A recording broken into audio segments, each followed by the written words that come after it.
យ៉ាគូពេទេជាមួយធនបណ្ឌិតបងប្អូនចាប់អារម្មណ៍ធនបណ្ឌិតច្រើនណាប្រយ័ត្នកលាប់ចាក់ទៀងបងប្អូនបើនិយាយទៅបងប្អូនស្រឡាញ់ខាងណាយកខាងហ្នឹងទៅបងប្អូនសារគុណខ្មែរដូចគ្នាទេពីនេះ50ដូចខ្ញុំនិយាយចឹងមានអាវុធសម្រាប់រៀងខ្លួនធនបណ្ឌិតជាកលាករសេរីចាស់ដល់បកែទាត់កាត់អញ្ចឹងពេលទេចូលមកមុំធនបណ្ឌិតទាត់កាត់រៀបពេលទេកលាករសេរីថ្មីល្អដៃតែឈ្នះរហូតដល់ចាញ់មួយរយៈនេះអញ្ចឹងគេបានចិត្តនិយាយទៅពីនេះ50បងប្អូនមួយល្អដៃមួយល្អទាត់ហើយធនបណ្ឌិតគេមានកែងផ្សំមួយហើយពីនេះទៅដើមខ្សែក្បាត់គីឡូ57អញ្ចឹងហើយដើមខ្សែក្បាត់វាយ5ទឹកអញ្ចឹងធនបណ្ឌិតមានតែមជាណាតែគាត់ថាទៅដើមខ្សែក្បាត់ខ្ញុំ 10A ហើយ5ទឹកអញ្ចឹងហើយកុំមករបៀបខ្សែក្បាត់3ទឹកខ្សែក្បាត់ AL ខ្សែក្បាត់ AL ខ្សែក្បាត់ធ្វើកីឡាករលេងប្រឹងវិញទេខ្សែក្បាត់មានម្លាយទេដាក់5ទឹកអញ្ចឹងមកចាញ់ឈ្នះល្អមើលហ្មងចាញ់ឈ្នះដាច់ស្រេចហ្មងអញ្ចឹងហើយគូនេះ50បងប្អូនស្រឡាញ់ខាងណាយកខាងហ្នឹងទៅសម្រាប់ខ្ញុំឃើញភាពល្អរបស់ពេលជាងធនបណ្ឌិតបន្តិចព្រោះឯដើមទឹកពេលទាំងសកប់យកហើយតែបើសិនជា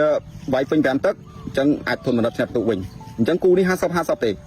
ធនបណ្ឌិតមានតែមជាងបងប្អូន5ទឹកអញ្ចឹងបងប្អូនស្រឡាញ់ធនបណ្ឌិតត្រូវហើយតែខ្ញុំមើលឃើញចំណុចល្អរបស់ពេលទេវិញដោយសារពេលទេមួយរយៈនេះឈ្នះរហូតអញ្ចឹងគេបានចិត្តហើយជាកីឡាករវ័យក្មេងនៅដៃធ្ងន់បងប្អូនធនបណ្ឌិតที่ចូលមកញ៉ៃម៉ាំងខ្ពស់ហើយអញ្ចឹង50ទេបងប្អូនស្រឡាញ់ខាងណាយកខាងហ្នឹងទៅតែខ្ញុំពេលទេពេញបេះដូង